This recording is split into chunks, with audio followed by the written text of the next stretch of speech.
Alright, so by request, Led Zeppelin. So Led Zeppelin 2, 1969, blues based hard rock. So sometimes a wee bit softer, sometimes hard rock.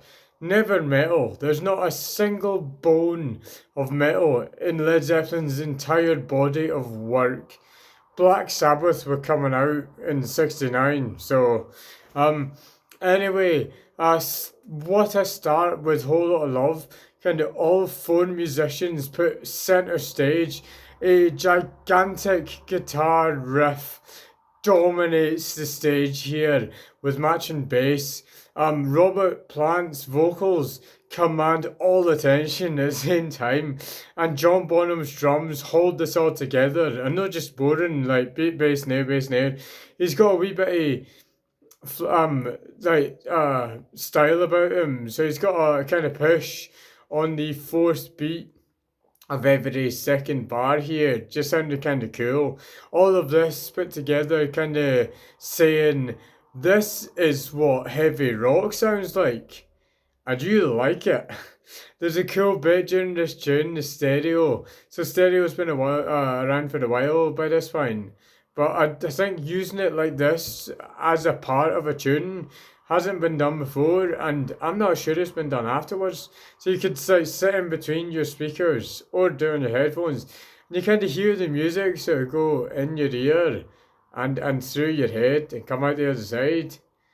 And then it comes back again. It's so cool. So, staying on this heavy rock side of things, you've got the Lemon song, which has another big riff about it, but not as in your face as Whole Lot of Love. The bass on this tune is absolutely sublime, and I guess every musician again is a wee bit impressive in their own right. Moving on, you've got Heartbreaker, which is more Jimmy Page's kind of spotlight. I mean, he's had his moments before this, but it's here where it's kind of like he's been holding on to what he really wants to do, and in Heartbreaker, he gets his opportunity with a really flashy guitar solo.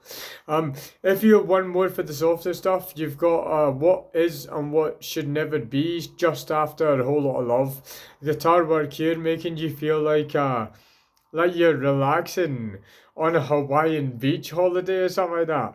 There's still a wee bit of hard rock about this tune, but it's mainly that chill feeling that you get. Softer still is Thank You, which is not a pop tune, but such a simpler structure kind of tune, which so heartfelt you could sing along to, really tugging at your heartstrings, making this one of the most popular tunes of the album. On the blues side of things, you've got Living, Loving, Made, which is so unbelievably bluesy, which John Paul Jones's bass really shows in this tune, and in Ramble again, to be honest. Ending the album with Bring It On Back, Bring It Home Again, take it on, Bring It On Back, being a combination of this blues and heavy rock thing. So it's got the classic blues sort of call and answer kind of song structure, starting off with some harmonica and some really steppy kind of bluesy bass about it. But it kind of evolves into a heavy rock tune. But then it's always a blues tune, just done in a heavy rock way. This album has John Bonham's Moby Dick, drum solo of Moby Dick on it. So in this, he's been doing triplets throughout the album, but it's on this where those triplets are played across the drum kit and they're so clear and crisp. He may not be the most technical of drummers, but unlike other drum solos, too many drum solos that are just sound like they're making a lot of noise, these triplets just they're not melodic, but they just have a nice sound about them. Another thing he does on this tune, on this in the solo, is he plays with his hands.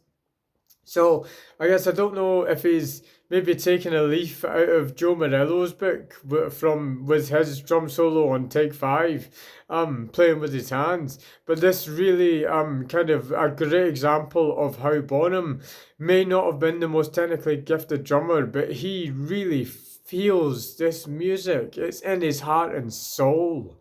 And playing the drums with his hands exemplifies that. So all of this together, making this amazing new sound of heavy rock, um, which of course is incredible. They told you at the start you're gonna like this. Um, I guess how do you highlight any of this? It's all amazing. Um, but then I would kind of say, big shout out to John Paul Jones's bass here. The Flea may be amazing with Red Hot Chili Peppers, but here John Paul Jones I don't think can be bested in any way. Really hear that in the Lemon Song, Live and Love and Made, Ramble On. His bass is absolutely incredible. So all of this, I kind of say, like, Fudge isn't the biggest fan. We've got a couple albums here. But just remember, Led Zeppelin are just a band. But then saying that, with albums of this quality, with musicianship of this caliber, all of this consistently, it's kind of no wonder that this band have been relevant and at the top of the game for over 50 years now. And I'm sure they're going to continue to be relevant for the next 50 years. So, aye, absolutely incredible. Until next time, take it easy.